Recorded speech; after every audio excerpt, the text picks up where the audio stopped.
Boa noite, meus amigos e minhas amigas.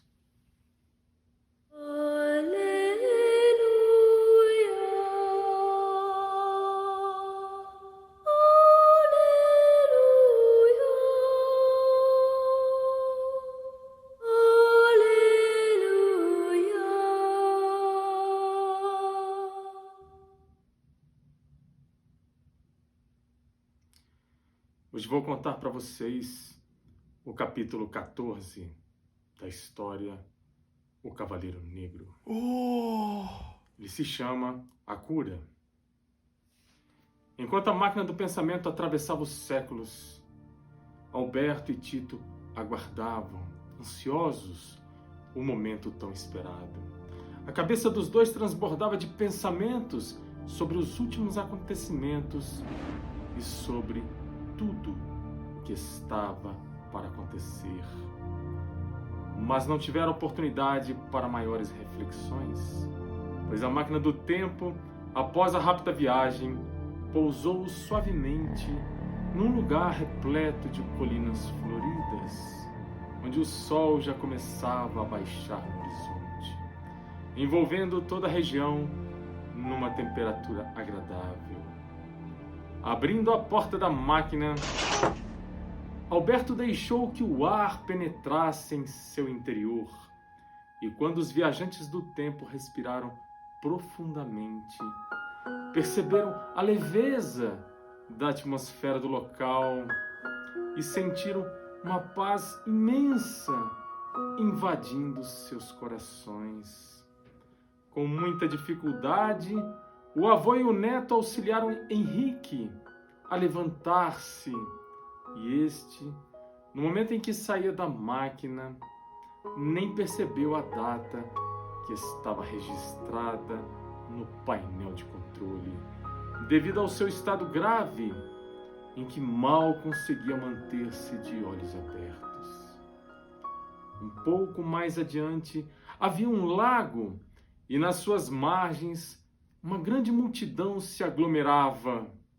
Percebendo que Alberto e Tito o conduziam até lá, Henrique fez um grande esforço para perguntar: que lugar é este? Para onde vocês estão me levando? Confia em nós, Henrique. Procure evitar fazer qualquer esforço desnecessário.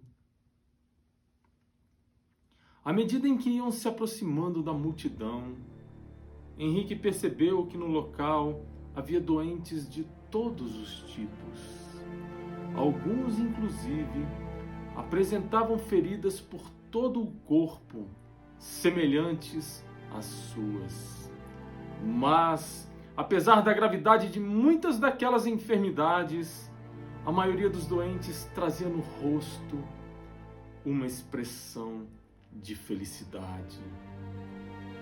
Tentando descobrir o motivo de tal satisfação, Henrique procurou o foco da atenção de todas aquelas pessoas e notou com admiração que, sentado no centro da aglomeração humana, um homem proferia palavras de conforto para a plateia.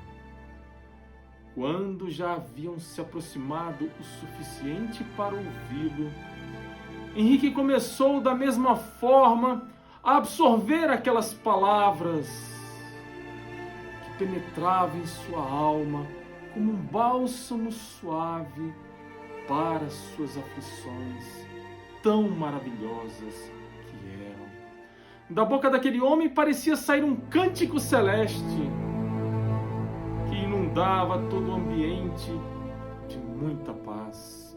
Os ensinamentos ministrados por ele eram de uma beleza como nunca tinha ouvido antes. Deixando-se envolver por aquele magnetismo divino, Henrique parecia ter encontrado o verdadeiro remédio para as suas chagas, principalmente para aquelas que feriam o seu coração. Então, Tomado por um impulso incontrolável, Henrique soltou-se dos amigos e começou a caminhar, cambaleante, na direção daquele homem. Tito teve o ímpeto de seguir atrás dele para auxiliá-lo, mas Alberto o conteve. Deixe-o ir, Tito. Está na hora dele caminhar sozinho.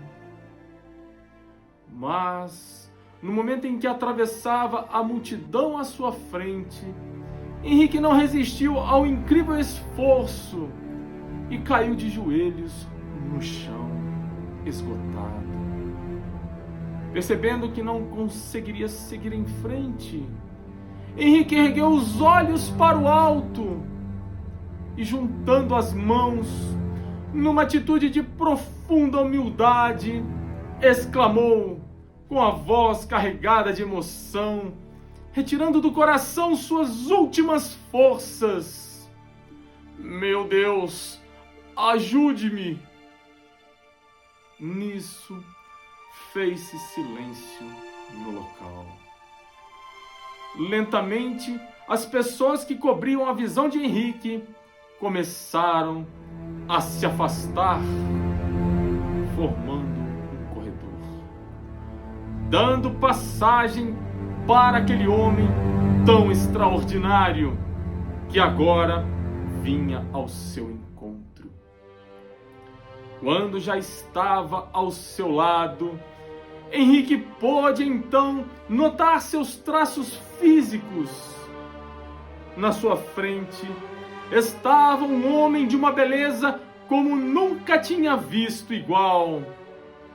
Seus cabelos, da cor de amêndoas maduras, caíam até os ombros.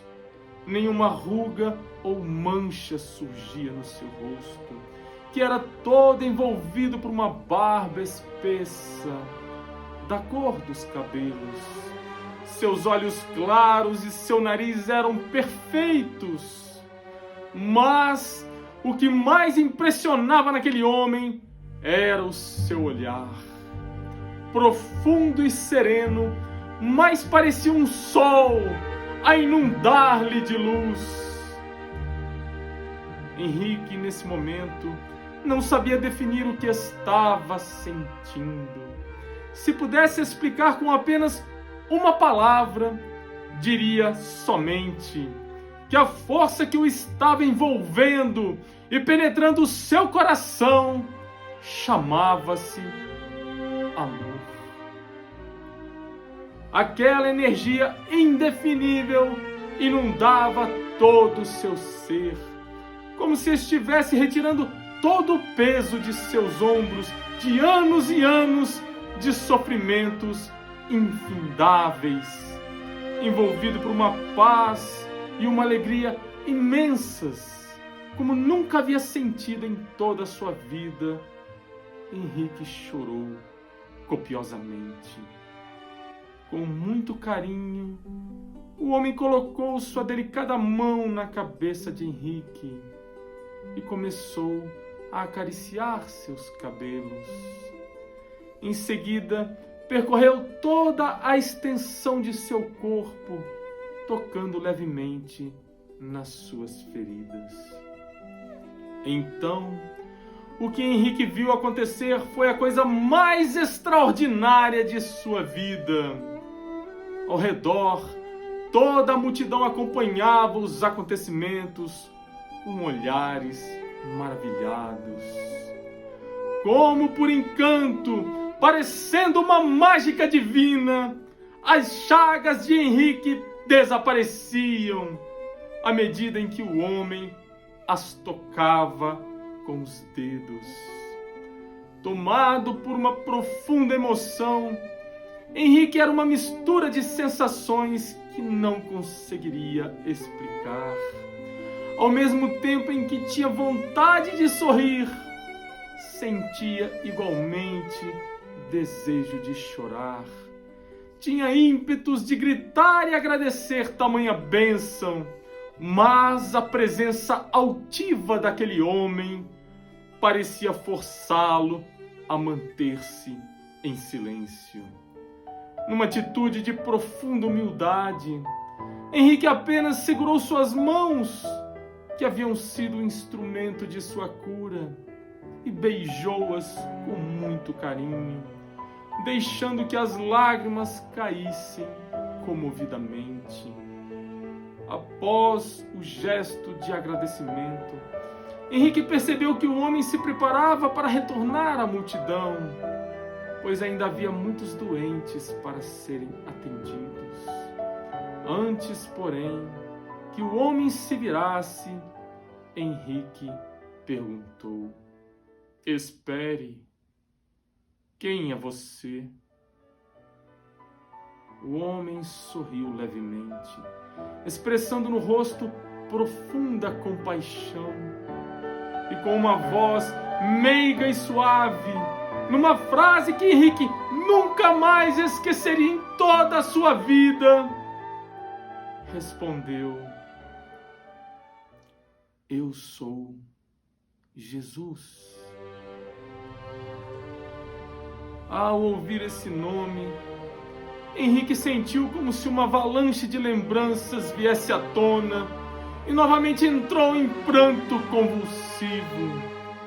Aquele homem que Henrique acreditava que havia sido o causador de sua desgraça, por ter enviado aquele mendigo até sua porta, aquele homem que Henrique havia perseguido durante tanto tempo para se vingar, assombrando igrejas e destruindo suas imagens, estava ali agora, na sua frente, tendo curado muito mais do que suas chagas do corpo, mas principalmente as feridas de sua própria alma. Enquanto o mestre se afastava para atender a outros enfermos, Henrique permanecia de joelhos, como se estivesse instintivamente numa atitude de veneração, diante daquele Jesus que agora sabia ter vindo ao mundo para transformar a humanidade e aliviá-la de tantos sofrimentos. Após acompanharem todo o desenrolar da cura divina, Alberto e Tito aproximaram-se e também de joelhos abraçaram Henrique, chorando juntamente com ele. A sensação que estavam sentindo era tão maravilhosa que desejavam parar o tempo naquele instante para guardar aquele momento até o resto de suas vidas. Mas, como a vida os aguardava para novas experiências, os três se levantaram e acompanharam com o olhar o Mestre Jesus, que continuava a derramar bênçãos sobre todas as pessoas. Como se Henrique agora estivesse pronto para ouvir suas respostas, Alberto explicou: "Ele é o maior médico que já passou pela terra, pois é o médico de todas as almas. Jesus trouxe ao mundo, através de seus ensinamentos e de seus exemplos, o remédio capaz de curar todos os males da humanidade. Só o amor tudo transforma e é capaz de nos reerguer para um novo recomeço." Sentindo uma imensa paz em seus corações, os três retornaram para a máquina do tempo para dar início a uma nova vida.